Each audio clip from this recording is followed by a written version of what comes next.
थोडं मॅनेजमेंटमध्ये प्रॉब्लेम येतो. वीकमध्ये फिजिक्स मी जास्त करायला जाते. फिजिक्सला you can give some extra time, पण एवढं पण जास्त नको करू की तू केमिस्ट्री आणि बायो विसरायला लागशील. तो पहले जब संडे टू संडे होता था तो we would cover majority of the syllabus, but अभी कैसा दो बार हो रहा है तो कुछ ना कुछ छूट जाता है. चॅप्टर्स लाईक मॉर्फोलॉजी किंवा ॲनाटॉमी त्याच्यामध्ये म्हणजे टेस्टपर्यंत लक्षात राहतं.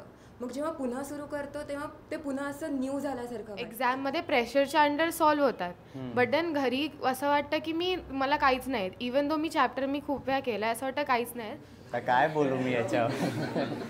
प्रॉब्लेम इन ऑर्गॅनिक नाही, फिजिकल इनऑर्गॅनिक. सगळे चॅप्टर्स करणं हे म्हणजे आयडियल सिच्युएशन आहे, पण इन केस मी नाही करू शकत. इनऑर्गॅनिकची टेस्ट होती तर त्याच्यात थोडे वाईट लागली खूपच. ते DNF ब्लॉक थोडं कठीण गेलं आणि आय थिंक DNF ब्लॉक तू जास्त वाचशील तर बेटर होईल. टेस्ट मधनं 40-60 पर्यंत आलो DCP सॉल्व्ह करून. आता स्टॅग्नंट वन शॉटमध्ये कसं टाइम कन्झ्युमिंग येते थोडं. मग सॉल्विंगमध्ये तशी खूप नाही होत. सो लास्ट 7 डेजमध्ये हाऊ दे शुड प्रिपेअर. नाही, 2 सब्जेक्ट्स व्हायलाच पाहिजे लास्ट 7 डेज ना. 2 subjects you have to do. 2 subjects कसे आणि एक आता मोठे सेक्शन्स करायला लागणार.